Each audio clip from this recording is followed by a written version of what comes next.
바로 성공풀이 종목. 자, 기업이 매입자를 개별적으로 접촉을 해요. 개별적으로. 아는 사람 있죠? 아는 사람이지 뭐 공모에 의한 게 아닙니다. 아는 사람이기 때문에 증권관리위원회에 유가증권 신고서를 낼 필요가 없습니다. 또한 인수주선기간도 필요하지 않아요.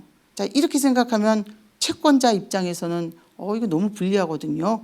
개별적으로 접촉해서 사라 그래 놓고선 어떤 주선기간도 없고요. 증권관리위원회에 유가증권서를 내지도 못해요. 거기다가 이름도 못 밝혀요. 무기명. 근데 왜 이름을 안 밝힐까요? 그만큼 주가는 오를 수밖에 없고 나만 갖겠다라는 거겠죠. 여기에 총수의 자녀 등의 특수관계가 좀 많습니다.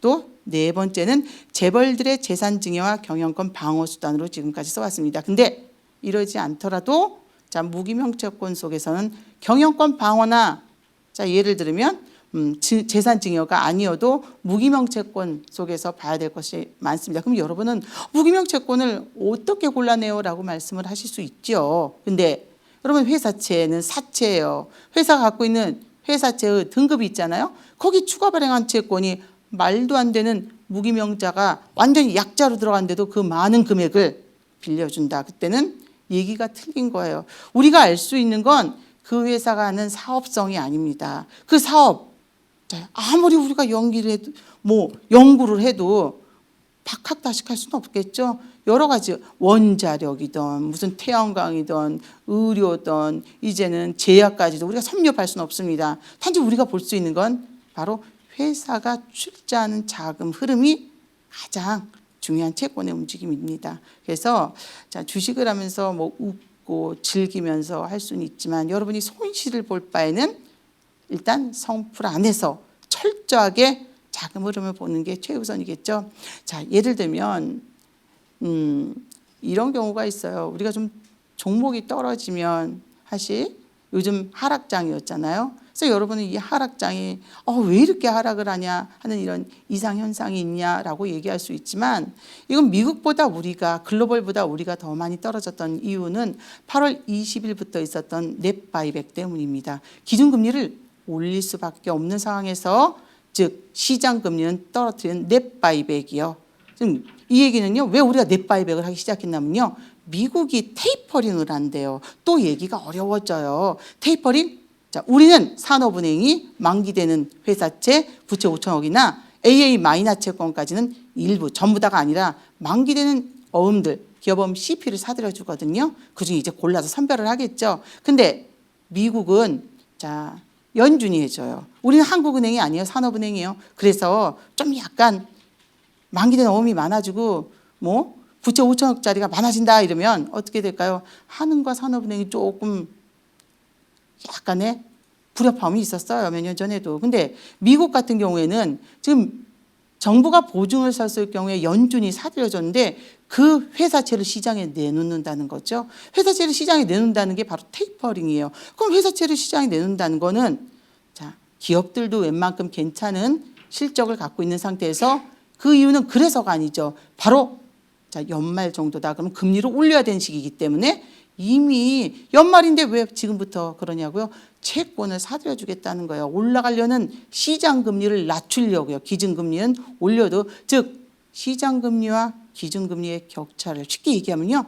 여러분 적금금리와 대출금리의 격차를 낮추겠다는 거죠.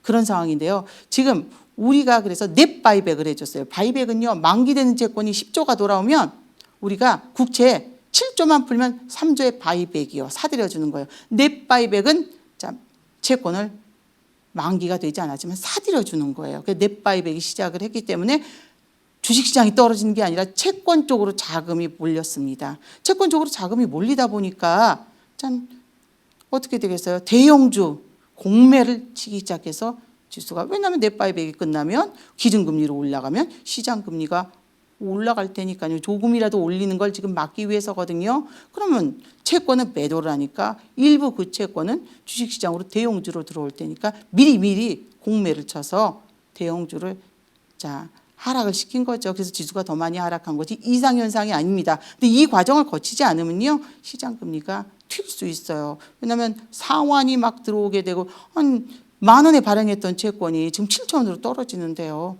자, 그렇기 때문에 지금 이건 넷바이백 과정에서 안전자산으로 들어갔던 것뿐이지 무슨 지수의 큰 하락이 아니에요. 그래서 공매가 진행됐을 뿐입니다. 자, 다음 페이지인데요. 바로 성공풀이 주식 단타예요. 확실한 재료는 미리 선취매가 들어가죠. 확실한 건 회사가 알지 회사가 모르는 세력은 있을 수 없습니다. 어떠한 회사든 무슨 10억 가지고 가서 30억 갖고 가서 주가를 올릴 수는 없겠죠. 회사가 그렇게 올리다 하더라도 자, 성풀에서는 보지 않습니다. 성풀은 정확한 거, 즉 회사가 아는 주가의 상승을 미리 포착해야 되는데 그걸 개인이 어떻게 하냐고요? 바로 자금 흐름이죠. 그럼 자금 흐름을 어떻게 하냐고요? 회사가 갖고 있는 채권의 추가 발행한 채권 그리고 회사가 출자하는 것을 보셔야 되겠죠. 두 번째, 회사가 돈이 많아서 출자를 하는 거예요. 두 번째, 테마주, 재료가 있다 없다. 우리 막 테마에 엮이잖아요. 여러분 지금도 곰곰이 생각해 보십시오. 바로 남북 테마주 그리고 제약 테마 어떻게 끝났죠?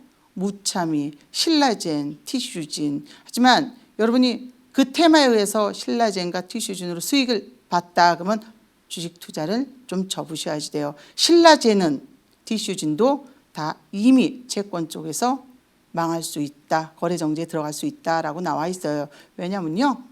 콜옵션이 발행이 돼 있었어요. 풋옵션이 아닌 회사가 저가에 특히 신라젠이 가격이 폭락했을 때는 더 많이 그때도 몇백억의 채권을 발행을 해서 가격을 낮춰서 회사가 살 수 있는 바로 그런 콜옵션만 풋옵션이 아예 없었습니다. 근데도 이슈에 의해서 또다시 제약 테마 줄 때 신라젠이 움직인다는 건 이건 너무나 기가 막힌 거예요. 개인 투자들만 모르지 채권 쪽에서는 이미 신라젠을 언급하면 바보 이렇게 얘기가 들어갔습니다. 그만큼 이건 우리가 너무나 주식을 테마에 의해서 차트에 의해서 그렇게 단순하게 봐서 그렇죠. 그렇지만 차트는 후행이고요. 테마는 누구나 기사 하나만 뻥 튀기면 나올 수 있는 거예요. 그래서 지난번에 한번 방송을 통해서 말씀드렸지만 곧 K-뉴딜 펀드 자금이 조성될 거다라고 말씀을 드렸는데 K-뉴딜 펀드 자금이 ETF 상품이 나오기 시작했습니다. 이거는 당연한 거예요. 자, 자금 마련을 위해서 나오는 거고 또 은행들이 ELS 상품을 마련했던 이유도 다 있습니다. 물론 손실 본 사람들이 많았습니다. 그래서 우리는 지금도 개인 투자들을 누구도 위해 주진 않습니다.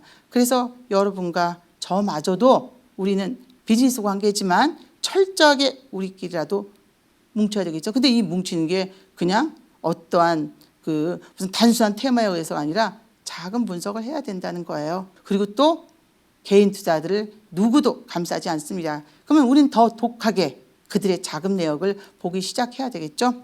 자, 다음 페이지입니다.